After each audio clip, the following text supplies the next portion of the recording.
Double P podcast. Double P. What I like to call Double P. What I like to call Double P podcast.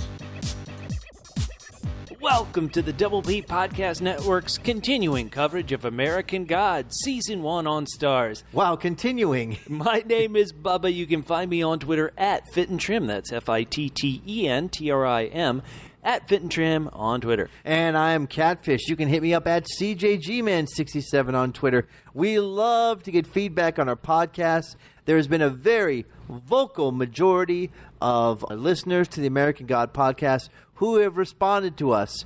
Sadly, I don't have those. I don't have any of those responses online. We know many people wanted us to continue, and sadly, our schedule right now was just too busy for us to cover every episode of American Gods. That's right, but we did cover a few. And we watched all of them, and so today we're going to be reviewing Season 1, 8 episodes of American Gods based on the novel by Neil Gaiman, entitled American Gods. Way to be creative, Neil. It's the same name as the show. Thanks. Think of something new, Neil. Thanks, Neil.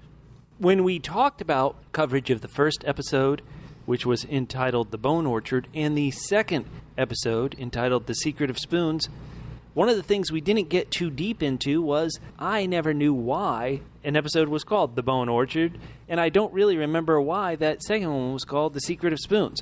We've had 6 more episodes we watched, including Head Full of Snow, Get Gone, Lemon Scented You, now that one really makes a lot of sense, A Murder of Gods, A Prayer for Mad Sweeney, that one makes sense, and the final one, Episode 8, Come to Jesus. Catfish, overall, you've read the book, I haven't. Let's get the book reader perspective. What are you going to rate Season 1 of American Gods on Starz? I'm going to have to give it, this is tough, I'm going to have to give it 7. 7. What I like to call double C's. Double C's? Yeah, that's cosmic C's for Bilquis. Oh, yes. We like to keep it clean. Hopefully, Bilquis is keeping it clean up in there, considering how many people have gone up the cosmic. Hopefully she's, and I don't want to say ensorcelled, hopefully she's absorbed some custodians who can keep it clean in there. It's space. And no one can hear you scream or orgasm. I was going to say it wasn't till episode 8 that it felt like we got the story of Bilquis there as it was told to us by Mr. Nancy, or Anansi, however you go. And so Bilquis was a highlight of the season for me. So 7 out of 10, Catfish. As a book reader, do you think if you hadn't read the books it would be higher? Do you think it could have been lower if you hadn't read the books? What do you think? You know, what's interesting is I honestly don't think my ranking would have changed had I not read the books. Okay. I thought they did, I want to say, a great job of bringing us along slowly, but also I was so frustrated at certain points to be brought along slowly. It's funny because, Bubba, you and I had diametrically opposed feelings about the 7th and 8th episodes. We did. Yeah, we did. And I think it was, funnily enough, I think it was in the 7th episode I realized, you know what? This is really going to be, it's more of a mood thing. Obviously, they're not going to focus too much on plot. They're going to give us lots of loud jazz. Lots of loud and intrusive jazz. Now we're going to have to include that copyrighted material since you just dropped the score in there. Sorry. And I felt like I was rolling it with it for episode 7, but then I thought the way episode 8 ended, you know, when they finished this series, they didn't know whether it was going to be picked up or not. And so for me, I just was disappointed. No, there's not an ending. There's not really an ending at all. Well, and that's why. Again, I was talking to my brother-in-law. Yeah. We were talking about the series, and he said, I like it. And I said, you didn't mind how the first season ended? And he said, wait, that was the last episode? So I guess I don't need too much, but they brought along a lot of things. They don't seem to care too much about getting somewhere. No, and so that's why when it comes to my non-book reader ranking, on individual episodes, I think I'm going to agree with you strongly. But as a whole, I am going to only give this season 1 of American Gods, I am only going to give that 7, what I like to call double Ds. Double Ds. Yeah, double Ds. I love it. That is great. Double D is a term that we Gaiman fans like to refer to dearly departed. His wife was dearly departed, and she seemed to take over the entire show. She did. And the first time she took over the show, which was in an episode, I believe, entitled Get Gone, where we saw her come back to life and all those experiences. I actually kind of liked it, and it was in the middle of this 8-season run. That's episode 4. So to where I didn't mind this kind of, okay, we're going to leave the plot for a bit and go back and tell you how this girl got resurrected. See, and we disagreed on that one, too. I thought, but I don't care so much about it. Hated the episode 7 of season 1, A Prayer for Mad Sweeney, which was purportedly about Mad Sweeney, but ended up felt like it was more about her. Right, about how wasn't really her. Kind of like her doppelganger impressed Mad Sweeney, and so now he is attached to that woman, the dead wife. But let me say, at episode 7, when I know it's the end of a season, and suddenly it feels like we're going down another sidetrack, it just drove me crazy. Because I haven't read the book, I do need some plot. I do need some narrative hooks. And to have 2 episodes of an 8-episode season be side tangents, I couldn't get behind. Well, honestly, if you're going to do just this book, there's no way you're going to get many seasons out of it. There's a build-up, there's a big finale, and that's pretty much it. Right. And what we heard, Catfish, we went to a Television Academy screening way back when. We heard that this first season, these 8 episodes, only cover about 100 pages in a 300-page book. And so, however, what they did also say was everyone was raving about the season finale that they kind of manufactured all out the of thin actors air on the stage and were. isn't in the book. And so I thought, okay, there's going to be. I've gone along for the ride, but they're going to give us the big oomph. And I guess the later I thought about it, I thought, okay, I mean, I guess they can't do too much, but on the other hand, I would have wished for something more. Do you really feel like game on? That's the thing that I don't feel. I didn't feel game on. And that's what I think you need to feel at the end of the first season. I'll grant you that. I was much higher on the 8th episode, Come to Jesus, than you were, mainly because it felt like it got us back on track of the actual narrative story, but also because one of the things that has slightly been tugging at me the whole time through was, if I understand the world and that followers give you strength, I was looking at these old gods and thinking to myself, well, how in the world are they going to compete? How can they have any strength? Right. So the one thing among the many things I did like in that final episode is here this old god of, spoiler alert, Odin. Who knew that Wednesday and Odin were the same? People who haven't studied gods like me, I didn't know. But suddenly Odin looked strength. It looked like, okay, maybe this could be an even-sided fight. Where, to be honest, it really hadn't felt that way. Even though I enjoyed it, it really hadn't felt that way earlier in the season. So the fact that Odin's bringing the friggin' lightning down, it felt like, okay, this could be a good fight. But so it seems to me like she's really the powerful one, Easter, because she's the only one that people still believe in. So she was the one who was able to make the land barren. Yeah, and I guess if you think about it, here's part of my problem. Yeah. The reason why I didn't think Game On was the show hasn't showed me an interest so far in really propelling the story forward. I feel like we're still going to be dancing around. So if they start next season and it's like, boom, it's on, but their problem is they can only do that, unless they come up with really great stuff, they can only do that so long until there's a resolution towards it. So that's their problem making this into a series. All right, I want to jump back and just talk about individual episodes kind of generally, since we didn't cover them. We covered the first 2 in depth. Going back to episode 3, entitled Head Full of Snow. In this episode, in every episode, you get into the rhythm. The 3rd episode is introducing us to yet another god, Anubis. I believe he's a god of death. That's what me, non-book reader, took. And yet he's an Egyptian god of death. I thought it was an interesting story, but the whole time I thought, why is he attached to any of these other people? These other people don't believe in... I think it's Anubis as well. Oh, sorry. Anubis, yeah. No, that makes more sense. But I don't think they actually say his name. They Does might. anyone actually say it? I wrote it down in my notes here. Okay, so then it's Anubis. I liked when Anubis, you go up the stairway, it's not to heaven or to enlightenment, whatever it is, and when he reaches out and he pulls out your heart, whoa. I also was very charmed in that 3rd episode by the guy I like to call Angry Seamus, Mad Sweeney. Mad Sweeney. I loved him with bad luck. I thought that was him having that bad luck.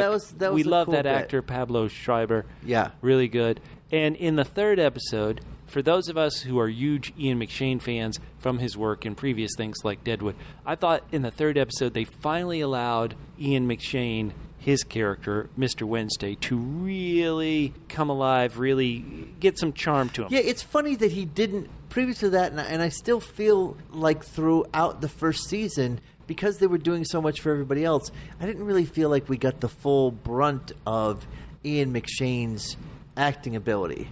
I mean, we saw later on in later episodes that he is maybe not the nice guy that we thought he was. No, and that the charming kind of con man almost. He seems like that he's actually done horrible things and manipulated things to get Shadow on his side. Really done some horrible things. And this last week, I watched the first 3 episodes of Deadwood again. I decided, let me get back into Deadwood, and Ian McShane can do so much, and I feel like they're not getting the best out of Ian McShane.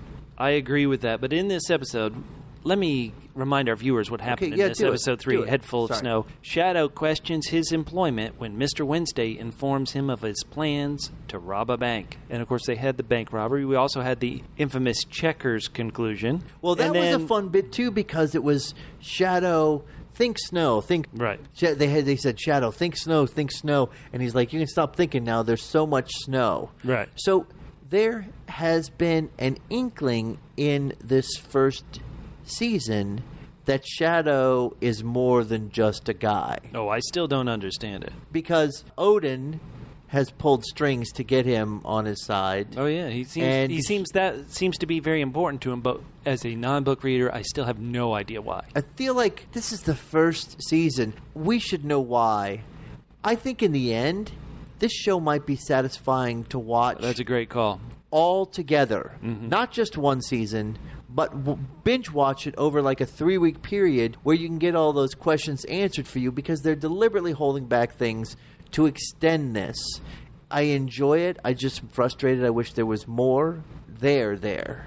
Okay, well, episode 3 ends when Shadow returns to his hotel room, and there's his dead, rotting ex-wife waiting for him. Hello, puppy. Episode 4, Get Gone. The next episode actually goes back in time, alternating between the past and present. Laura's life and death are explored, how she met Shadow, how she died, how exactly she came to be sitting on the edge of his motel room bed. Right, and then we got an explanation of how he was able to escape the hangman's noose. Now, you, after this episode, Catfish, you sent me a text, because you saw it before I did, where you were like, I hate Laura Moon. Do you want to explain that, or do you want me to explain why I didn't feel that way? Because I didn't hate her after this episode. I guess I didn't find it interesting, a person who just cares so little about life that they're just kind of walking through. Whenever you go to an audition, you do something, you're reminded, like, this is not just every day. This scene's being shown for a reason. Right. So make it important. And when you have a character whose main mode of, at least we're seeing, like, could care less about life, and then she sort of seems to, like, she says she loves Shadow now, she's going to take care of I still don't quite believe it. Yeah, me neither, no. So I believe we're led to believe that, but it's just the way they've written it and the way it's performed, she's just a little flat, personality-wise. Moving on. I went the other way. Okay. In that she came across to me as almost a very depressed person. Like, yes, she's a dealer at this casino, which has its Egyptian theme itself. And yes, she allows people like Shadow, like America's true devil, Dane Cook, to really get interested in her and stuff. Okay. This almost, I'm going to go to the classic movie where Jack Nicholson said, is this as good as it gets? She was depressed. She couldn't get happy. Now, in a healthier person would have actually found some therapy, would have found some ways to get through this kind of emptiness she felt, even when she had a guy head over heels in love with her, Shadow. Rather than, okay, you said you wanted to rob the casino, let's rob the casino. Seems like a very poor plan, if you ask me. But if I didn't come to love her, I came to empathize with her situation. Okay. Trapped in a relationship, dead inside, wants to put on a happy face for all the people around her, and yet would never get happy. And, of course, then she dies. And I love this great exchange between, is it Anubis? How do you say it? Anubis. Okay, so Anubis, he's guiding her. And I kept thinking, why is he guiding her? She doesn't worship Egyptian gods. But exactly. Anyway, Anubis says to her, there will be darkness. Laura asks, and this is a really great insight into her character. She says, "And peace?" And he responds, "There will be darkness." That was a great, great exchange. Really loved it. That episode also really featured somebody we loved in the first episode, or I loved in the first episode, and that was Laura Moon's good friend, Audrey, who is now appearing on the show Glow on Netflix. Betty Gilpin, I believe her name is. And so I liked that fourth episode a lot. I could get into it. I wasn't tough on it. I didn't start to hate Laura Moon there at all. Later, we'll get to an episode where I wasn't too fond of her, but in that one, I liked. All right, so let's get to episode 5, entitled Lemon Scented You. Trying to work things out with his dead and unfaithful wife, Shadow's emotion... This gets right to the cut of it. I love it. Shadow's emotional reunion is interrupted when he and Mr. Wednesday are kidnapped by the new gods. Mm-hmm. So this was a wonderful episode, and this episode introduced us to who? It introduced us to Mr. World. Mr. World, Crispin Glover. Oh, so good. That guy, we're going to get to in a second, but I would go higher on a rating for the whole season if somehow they could have found a way. For number one, let's be honest, more Orlando Jones. Absolutely. He was great. We're going to get to him again in a bit. He was incredible. But if they could have also gotten us more Crispin Glover. These guys can bring the power in their acting and also the freakiness, like there's something different about them. They're so good. Wow. They probably, I'm guessing, they probably wrote most of the, if not all, the first season before they cast. So now that they've seen who they have, I think for the second season they're going to say, we got to have more Orlando Jones. We got to have more Crispin Glover. Oh, yeah. We just got to. Yeah. You got to. Do you think they're going to try to have more Gillian Anderson? Because she appears there in the police station, in this time in the Marilyn Monroe guys as media. Yeah, they'll probably have more of her. I thought she was okay. It's tough because... Oh, to do Marilyn Monroe, that's real tough. Well, it's tough to do all the things she's supposed to be doing. And was this episode where she was also David Bowie. You know, how fun is that? Yeah, it's fun, but on the other hand, it's like, she's not like a chameleon. She's sort of doing it, but not... True, but that's... It's tough. When you read the book... Oh, it is actual Marilyn Monroe. It's not just a god appearing. You know what I mean? Like, okay. It's tough. Since Orlando Jones and Crispin Glover are doing their own thing. Yeah, they're not trying to ape it's anybody so amazing. else. Okay. And I have to say, I also don't like Technical Boy. He was there at the police station as well.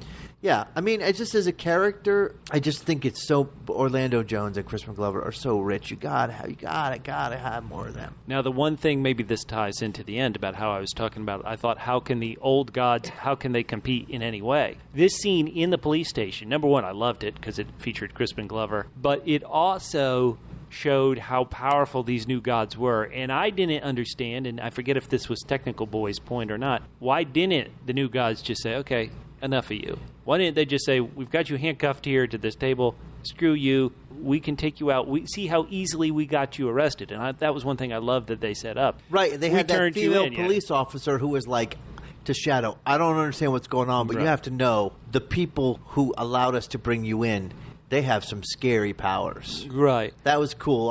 That episode was great. I love that episode. That episode ends with, kind of bleeds into the next episode as well, of the tree bursting out there at the police station and the tree seemingly killing people. As a non-book reader, I have no idea what's going on there.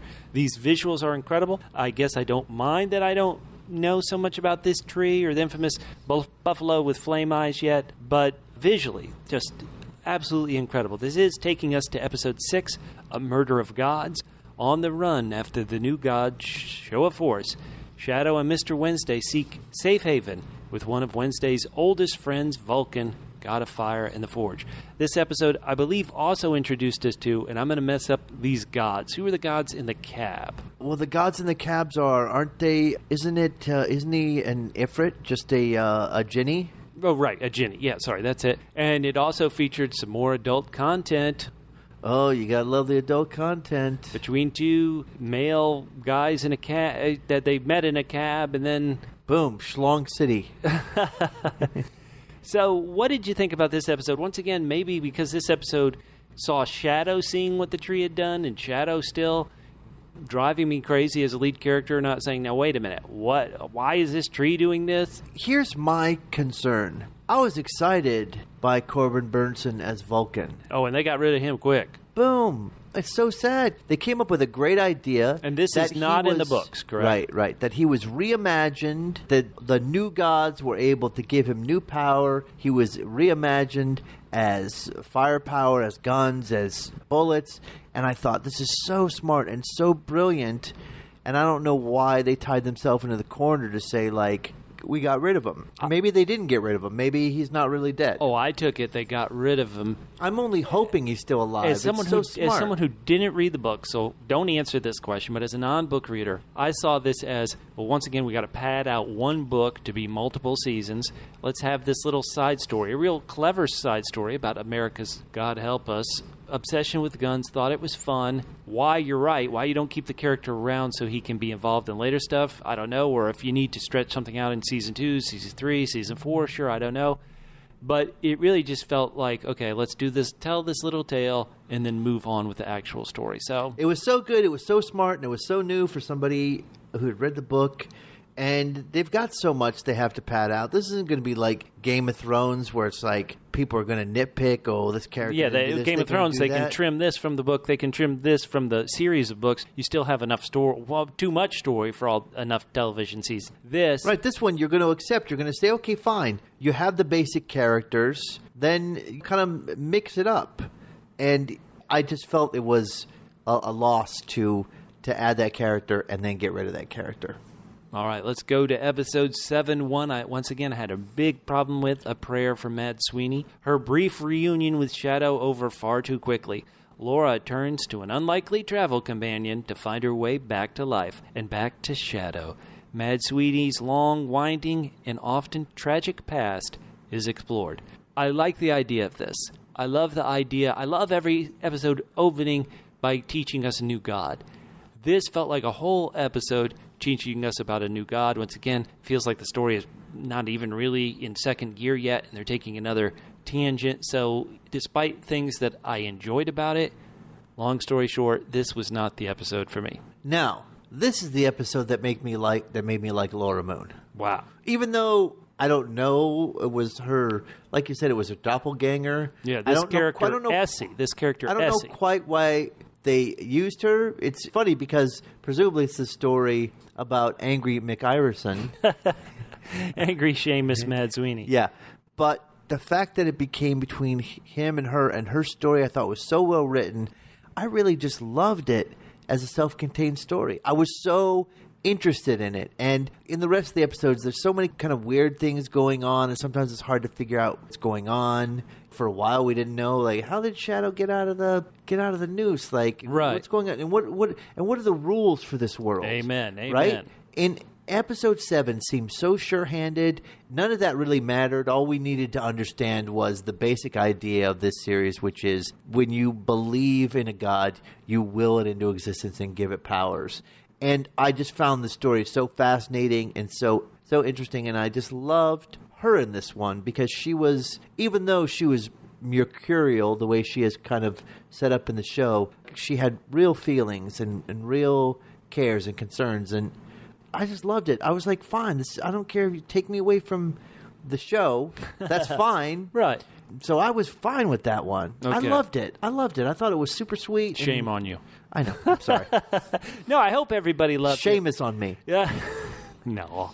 I apologize for that one, everybody. But I hope everybody enjoyed it. I don't want to sour anybody's. I'm just saying from my own experience. No, of course. I say like, things from my experience. Where are we going as well? Yeah. But it's funny that then we had the switch because then I expected more from the final episode. Well, let's get to it. Episode 8, Come to Jesus. On the eve of war, Mr. Wednesday must recruit one more god. Uh-huh. Astara. Is that how you pronounce it? Astara? I think you called her Astara. A.K.A. Easter, goddess of the dawn. But winning her over will require making a good impression, and that is where a Mr. Nancy comes in. Mr. Nancy not in it enough. He should. This could be, I know you often, in any type of story, it's a road picture, let's go somewhere with just 2 people. If this became a road movie with 3 characters to follow and you could get a Nancy in the car, I think it'd be stronger. We have talked an awful lot about actor Ricky Whittle, the main character on this show, Shadow Moon. and how he can't be extraordinary because he's got to stand out from all these gods. But he does have to have a spark, which at times I believe he does. I think he can do charming very well. Yeah. But some of the other things, for me, it didn't work as well. It's funny because he, throughout a lot of the season, sort of shows what I didn't like about Laura Moon, in that there's so many things going on that he just appears incurious about. Oh, yeah. That we would be Oh, like, my God, what is come going on here? And he just kind of rolls with it and I guess this is because he doesn't seem to care, even though his wife's dead, although...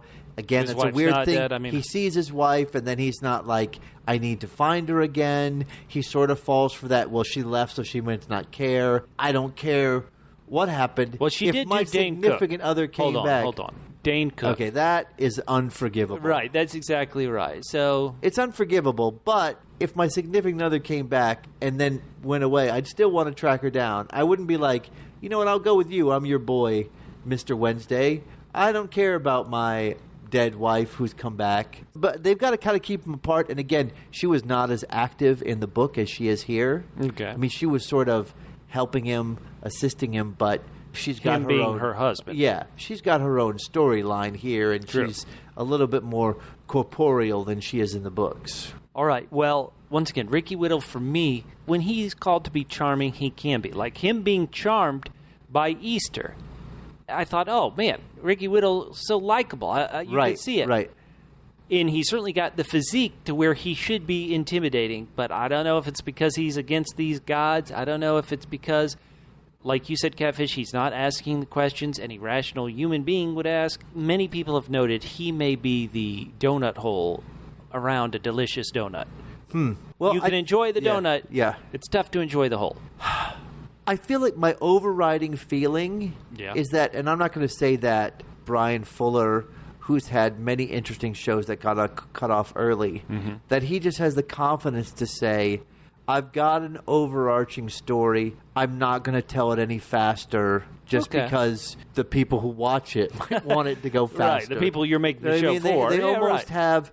That's why I said that earlier. I would like this show to have just finished its final season, and then I watch the entire show through because I feel like it's beautifully shot. I like the idea they could just go off on tangents, and they have the strength in themselves to believe that it'll work.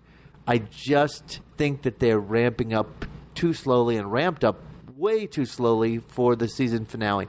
When someone doesn't realize it's a season finale after they watch it, that probably should be A an bad issue. sign. Yeah. I want to say some other things I liked in the season finale. I Tell thought me. it was very maybe on the nose. People would hate it, but I love the idea that AIDS took down a sex god in America. It's tragic. It's terrible. She becomes a homeless beggar. Bilquis, I'm talking about now. Right. And then Technology Boy shows up in the dating app, and you see her having life. I love the fact that here we are jokingly so much about Easter, and you see jelly beans falling through all the Jesus's holes and the Jesus's hand. All the Jesuses, I Yeah. loved I love the idea of all the Jesuses for sure, and Yeah. the terrifying rabbits. It was Night of the Lepus 2 here at American Gods. Let me say a 7 is what I generally consider a tougher score than we tend to give out here on the Double P Podcast Network, whether it's our show about Game of Thrones, our show about Ash vs. Evil Dead, Twin Peaks, The Strain. Well, we might give 7 to the Strain. Yeah, boy, Strain would Or beg 5, for 7s. 3. Right. But it feels a little low, so how do I feel looking forward to season 2? This is beautiful to look at. Every episode is enjoyable as a whole if at the end of it you don't feel like it adds up too much. As a non-book reader, I still feel I'm lost in the wilderness about what the hell is going on. Do I mind that so much? I guess I minded enough to knock my rating down to a 7. I will still watch season 2, but overall, I need more story hooks, more forward momentum that I understand is actual forward momentum before I can fully buy into season 2. So that's my overriding thought. What about you? Well, I mean, I think the only thing that you need to understand at this point is when people believe in a god, they get power. There are old gods and there are new gods. and the old gods are jealous of the new gods, and they want to rumble. Okay. And I think that, I mean, you understand that, right? I don't think there's much more that you actually need to what do you feel that you don't understand far as... they're going to rumble, but what does that even mean? If you get your strength from belief, yes, Vulcan got taken out, but our human beings still love guns. Right, And so maybe what that's does why that he even comes mean? back, because he just gets resurrected. All right. Yeah, it is hard to... So I don't know... It's always hard to believe that an old Norse god is going to become more powerful than media, considering all the screens we look at. Right. All the podcasts that you Technology. download here by Yeah, the at the Double P Podcast Network. You're right now worshiping the new gods. That's right. Shame on you. Wait a minute. But so, yes, I know they're going to rumble, but if I think a rumble might not amount to much, how can I get excited about this? So maybe, Catfish, maybe I wait until the whole thing's done. How many seasons? You've read the book. How long do you think this could go? 3 seasons, 4 seasons, 5 seasons? What do you imagine based on what they've covered so far? I mean, the American model is not to say, let's just hope for 3 seasons. I think it's usually 5 seasons. Starz has gotten a lot of good pub about this. I have to be honest, Starz, I've read stories that they've moved to the number 2 pay cable subscriber service behind HBO, and they've jumped Showtime. And Starz has Probably a lot due of... to Ash versus Evil Dead. Ash versus Evil Dead, Outlander. I think Starz has a lot of shows that people can get interested in. This one, I think, will definitely have people interested in. People love and worship these books. Maybe the book is a god itself, but maybe, just maybe, I, as a newbie, don't watch until the whole thing's finished. I would love to hear from our double L's, Who? our loyal listeners, those, and let us know if you've read the book or not read the book. I'd like to know how many people who didn't read the book who've gotten into it. Yeah. And those who didn't read the book, how they feel at the end of the first season versus those who did read the book, how they feel at the end of the first season. Because for those of us who read the book, we understand, God, you got to pad this out. You got to pad this out. So we might be a little bit more forgiving, even though I'm not personally more forgiving. Never. Never. Let me ask you a question that just tends to come up. As a book reader, did you have a favorite character in the book, and is it still the same character in the show? Because in the show, I think he only shows up in 2 episodes. Mr. Nancy, I'm all in. No, yeah, for me in the book, it was Odin. Mr. Wednesday, yeah, okay. Yeah. All right. I just loved Odin. Because there's a... Did they rob the bank in the book? Besides being trickery... yeah. That same exact That's way. a good yeah, where he scam. gets Well, the that's a cards good made scam, up yeah. and the whole thing. Just because of his trickery. We see it here and there, I guess. I mean, I think I felt it more in the book, but it's hard to tell because, again, I am transposing stuff. But his sort of desperation, going around to almost begging people to join him, like, we have to make this last stand. We used to mean something. Yeah. That was more palpable in the book to me than in the show. All right. Yeah, I definitely didn't get that feel too much. Yeah.